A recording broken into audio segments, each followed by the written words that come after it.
Assalamualaikum warahmatullahi wabarakatuh. Sampurasun. Kumaha damang? Alhamdulillah, dinten ieu urang sadayana tiasa diajar deui bahasa Sunda. Tong hilap, urang sadayana kedah ngajaga kesehatan. Komo dina mangsa COVID-19 seperti ayeuna. Carana konsumsi kadaharan anu bergizi.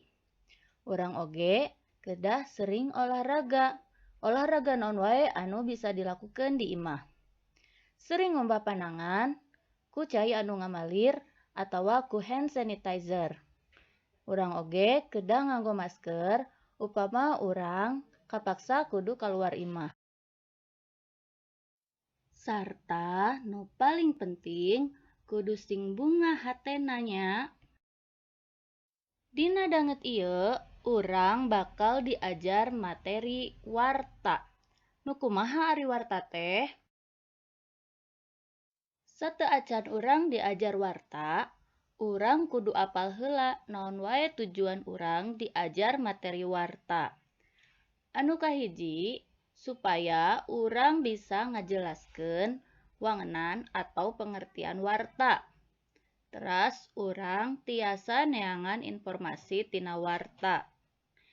Neangan unsur-unsur warta, nerapkeun teknik maca warta, sarta engke urang tiasa macakeun warta. Tah pasti tos panasaran pan nu kumaha ari warta teh? Hayu urang sasarengan gegebkeun ieu salah sahiji conto tayangan warta. Regepkeun nya. Gubernur Jawa Barat Ridwan Kamil netelakeun dumasar kana rapid test anu dilakonan ku 1.540 wisatawan di lalawak Puncak Bogor, 88 orang diantarana reaksi COVID-19. Kukituna Ridwan Kamil meredih warga sangkan kesalahan ulah pakansi. Satu tas ngokolakeun rapat babarengan jeung tim gugus tugas percepatan penanganan COVID-19 Jawa Barat.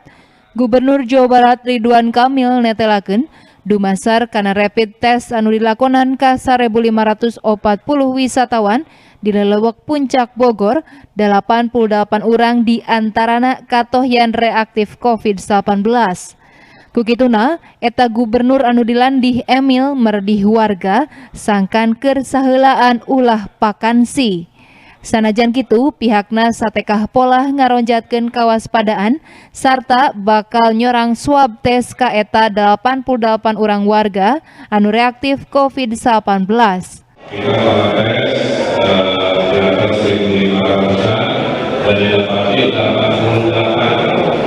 88 wisatawan itu reaktif, mayoritas dari Jakarta, sehingga saya himbau untuk menahan diri di kawasan puncak, ya, karena kami akan terus meningkatkan kewaspadaan karena ada juga beberapa wisatawannya bagaimana. Apapun itu, kita ingin ekonomi Jawa Barat di puncak Bogor, Cianjur dan pariwisata lainnya.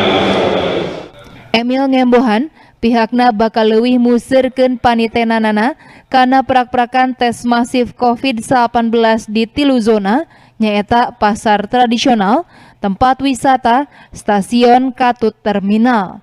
Pangna kitu potensi sumebarna COVID-19 di eta zona anu tilu teh kawilang gede. Budi Hartati, Bandung TV. Janten warta teh berita tea.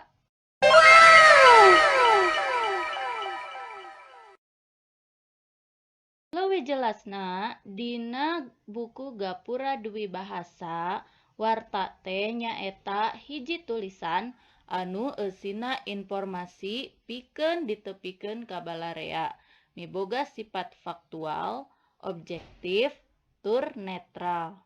Naon disebut faktual teh? Faktual maksudna eusi warta kudu luyu atau sesuai jeung fakta anu kajadian. Salianti eta, warta oge kudu objektif.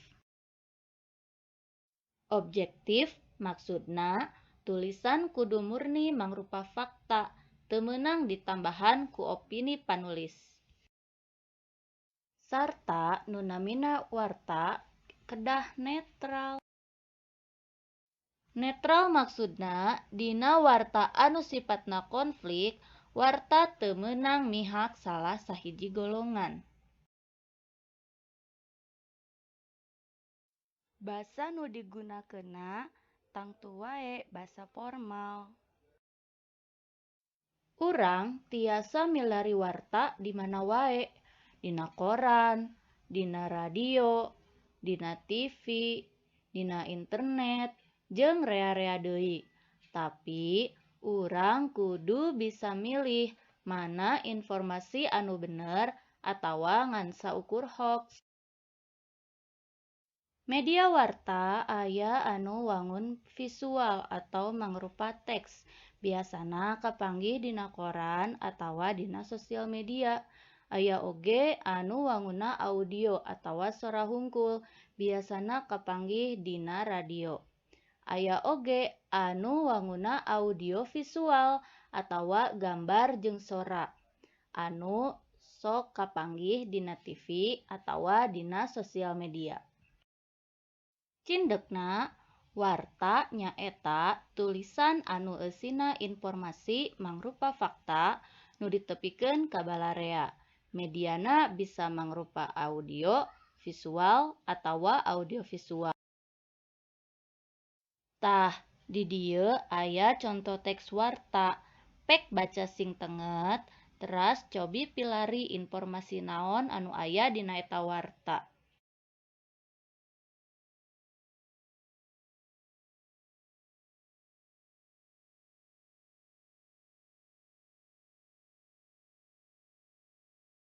Naon cenah informasi tina eta warta teh? Masih bingung? Pek baca deui eta warta, tuluy tuliskeun informasi anu kapanggih tina warta dina wangun Microsoft Word atawa bisa oge dina buku tulis. Engke kempelkeun ka Bapa tanapi ibu gurunya. Minggu payun, urang bakal diajar unsur-unsur warta.